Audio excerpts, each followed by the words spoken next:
you so much for coming out today. My name is Lindsay Dabian, and I'm the Director of Marketing and Communication here at Chapel Point. As a marketing team, we get together every other week.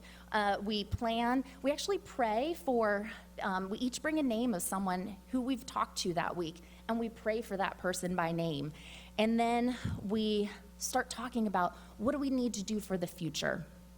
And one of the things we noticed about 5 years ago was that downsizing was a challenge for every single person coming to Chapel Point.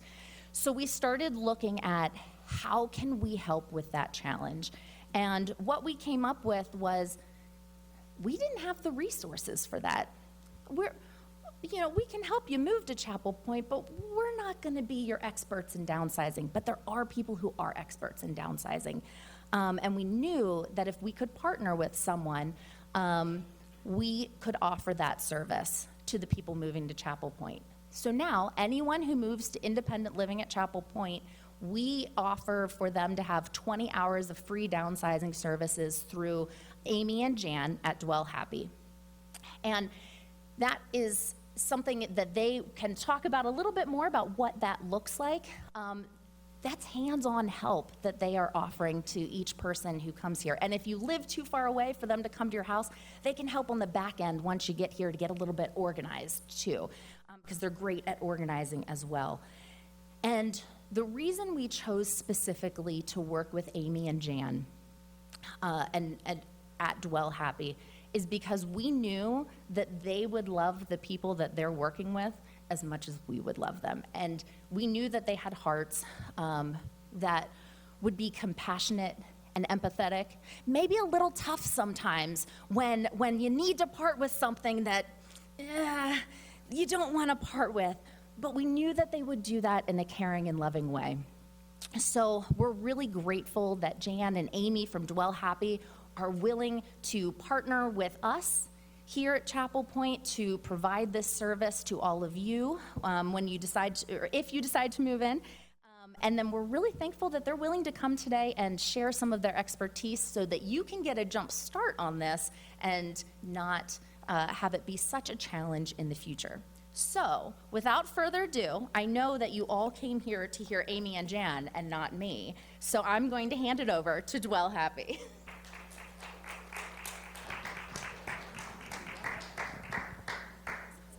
Thanks, Lindsay. Hello, everybody. Thanks for being here today. I'm Jan. This is my sister, Amy. Before anyone says, are you sisters? We are. When you are overwhelmed, tired, and stressed, the solution is almost always less. So we called this the heart of downsizing because we really want to talk about that. Like, why do we want to downsize? I'm going to have a little bit of audience participation. Why are you here? Why do you want to hear about downsizing? What are the reasons? Anybody? Get rid of stuff. Why do you want to get rid of stuff? It's just too much. It's overwhelming. You like your stuff. All right. So that's why you're here. Good. Anybody else? Selectively. Okay, good. Yep. You never get what it's worth if you try to sell it. Okay. Trying to work with someone else, that's hard, yeah. Good point. Anybody else? All right. So some of the reasons that we say you would want to downsize is more time and energy. When you have stuff, you're taking care of that stuff, right? More freedom. Less stuff, the more you can do. Less stress and less work for someone else. A lot of times, if we don't downsize, there's stuff that somebody else is going to have to take care of someday. When downsizing, it's important to start with a vision to guide and motivate you. So you want to list the things you look forward to about living in a downsized space. Choose one emotion and why.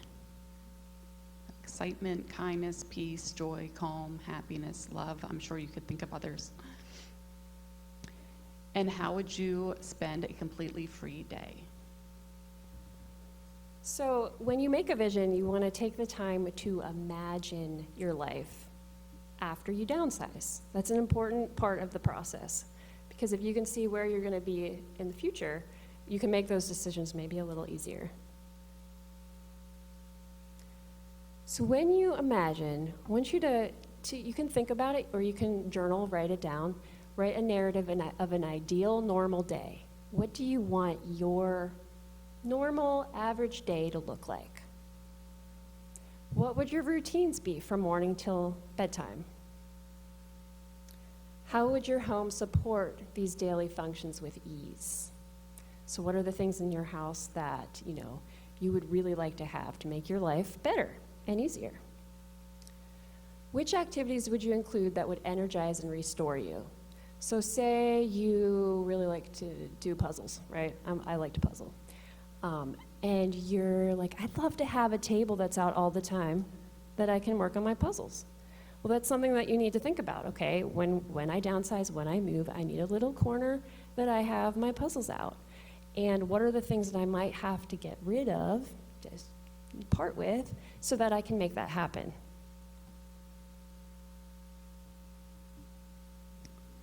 So I want you to think of a time when you felt calm and relaxed, like at a vacation rental or a hotel. We want to create spaces that are free of clutter and have everything you need to be comfortable. Nothing more, nothing less. Simplicity brings balance, freedom, and joy.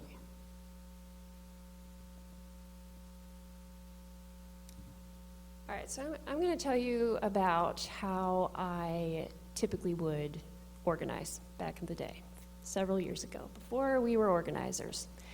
I would go into a room and be like, okay, I need to make this room feel more organized. Less stuff, need to do this. I would open up a closet and I'd be like, oh, what's in this box? I'd pull down the box, open it up, and I'm like, oh, look, letters, old letters. Okay, what's this letter from? And then about 2 hours later, I'd be like, wow, I've done nothing to organize this room. I've gotten so distracted by the stuff that's in here that I've gotten nothing done. So one way to make that not an issue that we have found when we work with our clients is to downsize one category at a time. Don't go room by room.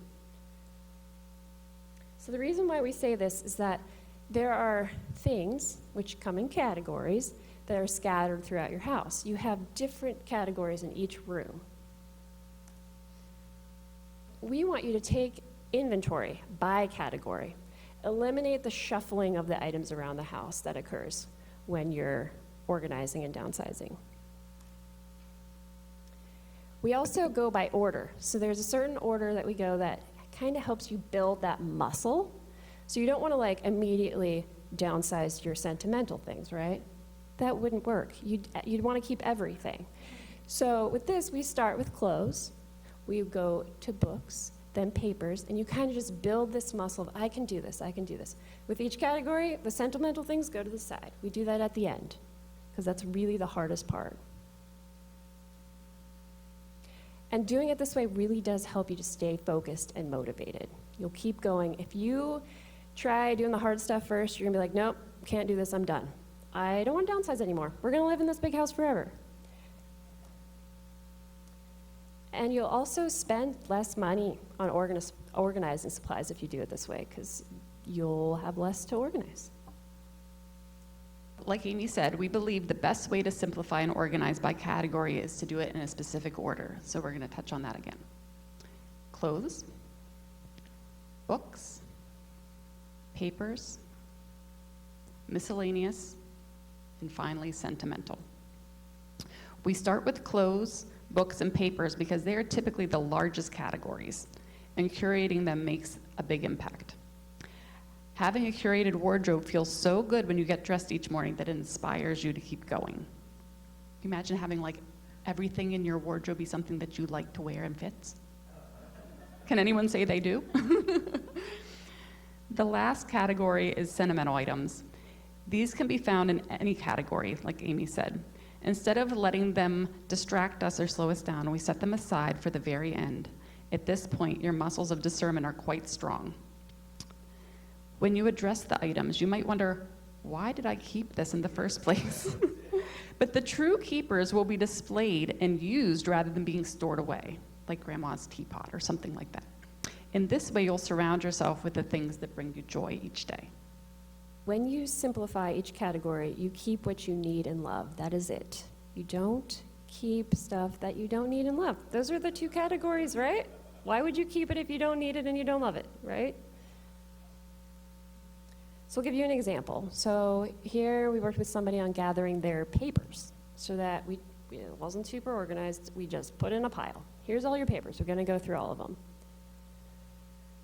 Then we sorted. So in this particular case, the one on the left was to shred, the one in the middle was to recycle, and the one on the right was to keep. So they got rid of a lot. That's all they kept. And then at the end, you curate, you organize, you make it nice and tidy so that it's not all over the place. This is an actual floor plan of one of the apartments here. If you know that you're moving here and you know where you're going to move, it's really good to keep in mind the space that you're going to have. We want you to keep everything you need and love, but sometimes you do need to keep in mind, where am I going to put this stuff? And so that kind of helps you to even be better at it, to even narrow it down more, because you know the space that you actually do have. So we want you to be picky like Goldilocks and curate the things that are just right for your life and your space. And be a daily connoisseur, right? What are we saving it for? Don't save the best things for later to pass on to somebody else who's also going to save it for later, and no one ever uses it, right? Use your things. Use your good things now. And decorate your new space with the sentimental things that feel like home. Like, use the things that you're like, oh, why is this in the box? I should display this on the shelf, or something that's sentimental that you can actually use every day. We want you to have those out so it feels really nice to be surrounded by the things you love. And give yourself lots of time and grace with this process. It takes at least 6 months to downsize. Like, we really want people to start early. Don't wait till a month before you know you have to move. Start when you know that it's coming. Start now. Just being downsized even 10 years before you know you're going to move is going to be such a blessing for you. Just start before it's too late. It's good just to live downsized all the time. Yes. Like, this is how we try to live now, so we don't really have to downsize a whole lot anytime, right? And expect the process to be emotional at times. I always say, most of the people I work with, it gets emotional. There might not be tears, but it's close. Because stuff represents a lot in our lives, and that's okay. But when you work through what it means to you, it's a good way to, really make the decisions about what is worth keeping and what isn't. And then advanced planning will give you time to navigate the process, logistically, emotionally, and spiritually. The earlier you start, the less overwhelming it's going to feel in all of those areas. So you'll want to schedule sessions to work. Now, if you're working with us, you will schedule the session because we're showing up at your house. But if you're working on your own, set it on your calendar, perhaps one category each week. Set a deadline for people to come and pick up any objects they have expressed interest in, and let them know that on a certain date, items will be donated or put up for sale. I'm talking about your kids or nephews or nieces. They'll drag it out forever. If you're their storage unit, you need to have some boundaries around that. And enlist a friend for accountability and moral support. You are more likely to get something done if you have somebody knowing that you're going through that process and checking in on you. and some of you that can be rooting for you and going, good job, keep going, keep doing it, you're doing a good job. That's a really important part of it. I think some people don't realize how important that is. You don't want to feel alone in the process. Bring people into it. And we can be those people. We've had some people that didn't really have sessions with us, but that were like, can you check on me? Can I send you before and afters? Sure, you can do that. So we're happy to be your cheerleaders. As you move towards simplicity, be careful not to make life complicated for friends and family. It can be tempting to gift them many things. Should you choose to give a small item to someone, consider the meaning an item might hold for the person and give it with the heart of a gift, no strings or guilt attached. In a similar vein, it's okay to let go of gifts. Gifts are material expressions of love, not the love itself. Your loved ones will understand that their love will travel with you even if the items don't. So maybe you have, 6 mugs that say, I love grandma, right? It's okay if you don't keep any of them. Your grandkids still know that you love them, okay? One man's trash is another's treasure, and the reverse is also true. It's important not to expect your friends or family to have the same feelings about your stuff that you do. They might not. You have lived with these things and you feel a certain way about them, but they might not. So that's important to keep in mind. What you want to do instead of just giving them to them, you want to ask them, is there anything that you can think of that maybe we might be downsizing that you might want to have? And if they can think of that off the top of their head, it's probably something that really means a lot to them. So just keep that in mind as you go through this process. And along the same lines as I was telling Amy this morning, like I have our grandma's tea set or her china. Most people don't want china anymore, but I do have some, and we get it out once in a while for like a tea party, right? Every few months we'll have a tea party. My kids love it. So someday my kids might want that china. If they don't, I'm okay with it because this is my life and I know that's okay. But if people don't use their things, then no one's gonna have memories of them, right? So like if I just put that china away and someday I pass away and they look and they're like, oh, we had china? Why are they gonna want that china, right? They don't remember it. So that's why it's important to use your things and have memories of using the things with people, not because you want the people to have the things, but because you want those memories with them, right? Memories last forever. And I've told my clients this a lot too, whenever they're having trouble getting rid of something of somebody who passed away.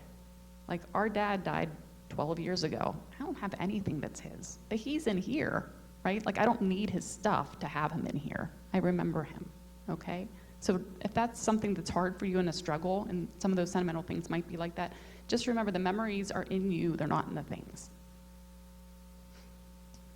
So if you think you could use a hand with downsizing, we're happy to help. And if you have any questions, shoot, go ahead.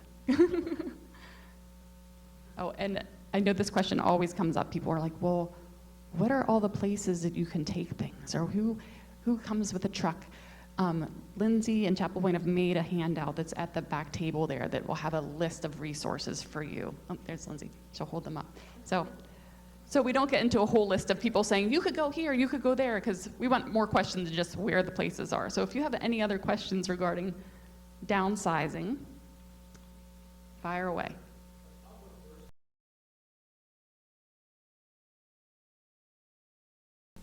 Well, a lot of those things, like you really just have to depart with them. If you can't donate them, they might have to be disposed of, and that's okay. But to keep the memories, often I'll say pictures are really good. Like if you have something from work that you really want to remember the note that they put on it, just take a picture of it. Put it in a folder in your phone, photos, and it'll be like memories. You can look at that sometimes. You're more likely to look at that probably than you will in if it's just in a drawer somewhere in your house. Does that answer your question? Okay. There's gonna be some really tough things you'll have to do. You'll have to get rid of things that no one else would want, right? But it's just a part of the process, it really is. And often, I'll mention this too, we often think that sentimental things make us happy, there are often some sentimental things that are actually weighing you down that actually aren't really bringing you joy. And that's where this process is kind of hard, because you'll get to those places and you're like, why have I been keeping this? This actually brings up some not great emotions in me. And that often is a really good thing, because after people get through the sentimental category, they feel lighter. It's like, I don't have these things that are just there sitting in boxes anymore. They're gone. Whatever was really important is what's with me, and that's all I need. And we hear a lot of stories, and it's okay if you need to tell a story to let something go. Like, that's okay. We get to know each other really well by the end of the process. And like Amy said, sometimes there's tears, and it's good. It's a release, and you're kind of like, there's some grieving involved, but also there's just kind of like, it's almost therapeutic to go through that.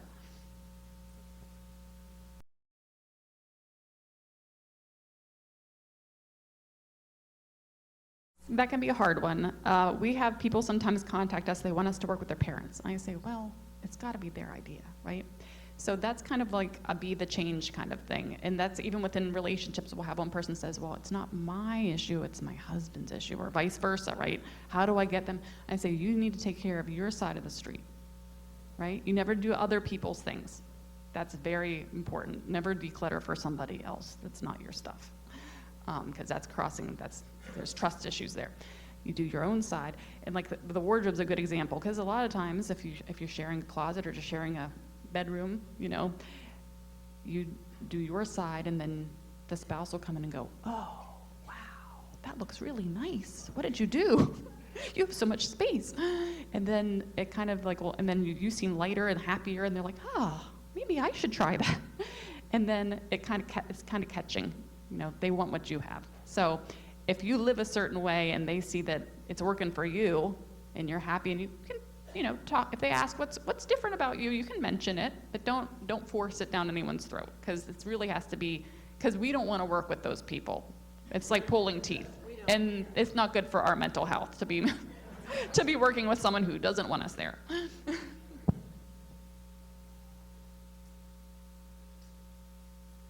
Thanks for having us. Have a good day.